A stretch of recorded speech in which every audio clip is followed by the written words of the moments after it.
Voilà, de retour avec Priscille et je prends ma vie en main grâce à l'hypnose sur cette émission très intéressante par rapport au dépassement de soi, vivre ses rêves, en fait oser, il faut oser et je crois que tu incarnes ce qu'on appelle l'oser, oser faire les choses et passer ce message à travers de tout le monde, ce qui est fabuleux. Et les gens qui te connaissent donc ont cette chance de pouvoir prendre ce message inspirant pour pouvoir également oser.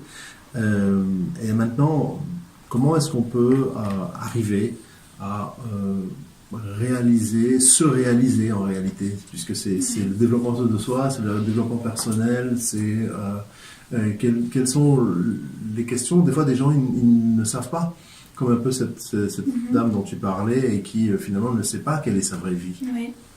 Mais tout simplement déjà oser faire ce qu'on n'a jamais fait. Et comment on sait ce qu'on sait jamais, qu'on va jamais faire? Par exemple, est-ce que vous avez déjà fait de la moto? Est-ce que vous êtes déjà allé au Japon? Pourquoi pas? Est-ce que vous avez déjà dansé de la salsa? D'accord. Juste faire des choses qu'on a tout simplement jamais osé faire pour découvrir qui on est et pour oser être soi. En fait, ce qu'on est en général, c'est ce que les gens ont voulu qu'on soit et on s'y est conformé en fait. Et si on veut révéler son vrai soi et qu'on le connaît pas, c'est à force de se confronter à des choses nouvelles, de nouvelles rencontres, de nouvelles expériences qu'on découvre qui on est, tout simplement. Ouais. Mais le nouveau, c'est sûr, ça fait peur parce que c'est inconnu. Exactement. Ouais. Donc il faut faire les expériences, quoi. Voilà. Ouais. Moi, j'ai comme projet, je le dis, de sauter en parachute. J'ai jamais fait, mais bon, pourquoi pas. Donc c'est sympa. Je suis en train de me l'imaginer déjà. Tu l'as déjà fait? Mais souvent on le fait pas parce qu'on se dit mais si je le fais les gens ils vont dire toi tu fais ça mais pourquoi tu fais ça? Ah non, c'est pas pour ça que je le ferai pas ou que je l'ai pas encore fait. Mais bon, alors c'est pourquoi que tu l'as pas encore fait? Peut-être pour la sécurité, pour le fait que on a des enfants, on a une vie et s'il peut y avoir un risque de partir peut-être bêtement et on ne voudrait pas prendre ce risque-là, donc ça peut être un facteur bloquant. D'accord. En fait, il faut savoir mesurer les deux risques. Il y a toujours un risque à rester dans sa vie telle qu'elle est et un risque à tout changer. Quel est le plus grand risque? Exactement. Parce que, d'accord, je veux pas prendre le risque de partir, de changer, de faire des choses nouvelles, risquées. Ok, mais en fait, il faut prendre conscience aussi du risque qu'il y a à ne pas changer, à rester dans la même vie. Ça se trouve, il y a un risque de dépression. À moyen et long terme, ce sera quoi les conséquences si tu restes dans ta vie telle qu'elle est?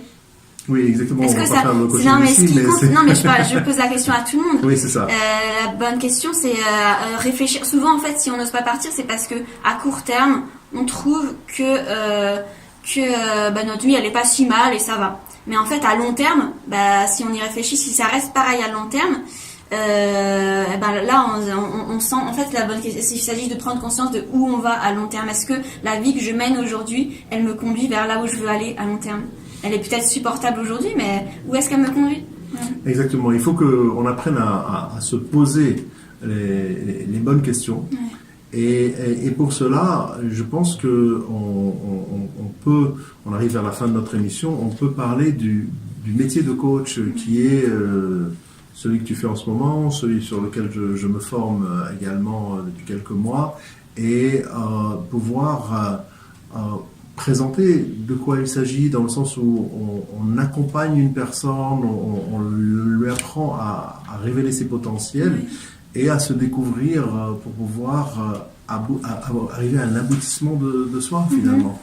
C'est ça. Voilà, donc dans ce métier-là, toi tu fais du coach en développement personnel. En développement personnel, c'est sûr, c'est tout un parcours. Moi je coach sur 3 mois parce que ça demande quand même évidemment d'accepter de laisser certaines anciennes habitudes, de créer de nouvelles habitudes, d'adopter une nouvelle vision des choses, de la vie, de soi. Et tout ça, c'est sûr que c'est un travail sur plusieurs semaines, des prises de conscience, des actions à poser, des actions nouvelles.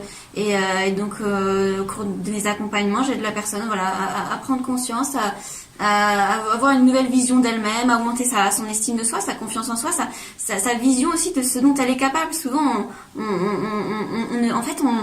souvent quand on a peur, c'est parce qu'on est conscient du danger peut-être, mais on n'est pas conscient de toutes nos capacités et nos ressources. Et ces ressources-là, on les a, mais on se rend compte on se rend compte qu'on a ces ressources uniquement quand on s'est confronté à ce qui nous fait peur. Et là, on se rend compte que l'obstacle est minuscule par rapport à nous, mais on savait pas qu'on était aussi grand. On s'est rendu compte qu'on était grand seulement quand on faisait mesurer à l'obstacle. Voilà. Exactement. Alors, si je voulais juste dire aux auditeurs, tu as l'avantage d'être très très mobile et donc en même temps tu peux donc coacher de n'importe où puisque tu coaches par Skype, par téléphone même et donc tu peux éventuellement nous dire où est-ce qu'on peut te contacter si quelqu'un voudrait être coaché par toi. Alors Priscille Derip, on tape ça sur YouTube, sur Facebook, sur Google. Priscille Derip, voilà, et je coach partout, à Haïti, en Martinique, en Corse, en France, au Canada. Très très bien. Par Skype. Par Skype, très bien. Et si les auditeurs ont du mal à te trouver, ils peuvent me contacter. Je leur remettrai tes références également. Et le fait de pouvoir avancer, c'est pas évident non plus de prendre un coach parce que les gens ont peur. Ils pensent que ils vont peut-être ils ont un problème. Et ils ont peur de ça aussi, qu'on les catalogue comme étant quelqu'un qui ne peut pas se manager tout seul. Ce que j'aime beaucoup dans le coaching, c'est qu'on focalise la personne non pas du tout sur ce qui lui semble, sur ses problèmes, mais beaucoup plus sur ce qu'elle voudrait à la place de ses problèmes. Et on aide la personne à découvrir toute sa valeur immense, ses ressources, etc. Donc elle n'en sort que avec beaucoup plus d'amour de soi, de conscience de sa beauté, de sa valeur intérieure. Non seulement elle en est consciente, mais consciente au point d'offrir ça, de construire, de créer des choses magnifiques dans sa vie autour d'elle. Voilà. Donc c'est que du bonheur un coaching, c'est du fun aussi, c'est pas du tout c'est fun, c'est du bonheur et ça ça aide chacun à porter du fruit, à prendre sa place dans le monde.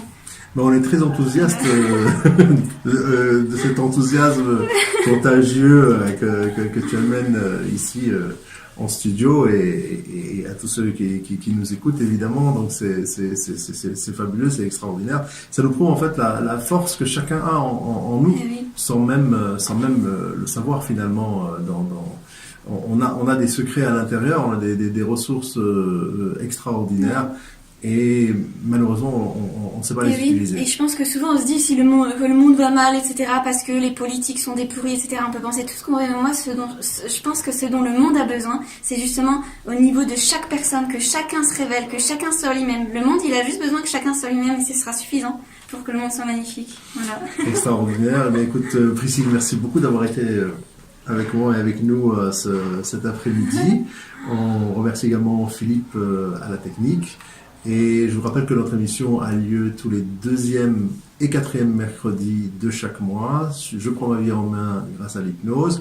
Vous pouvez me retrouver sur levhypnose.xyz, également sur YouTube, Levhypnose. Et à très bientôt. Merci beaucoup. À bientôt. Merci.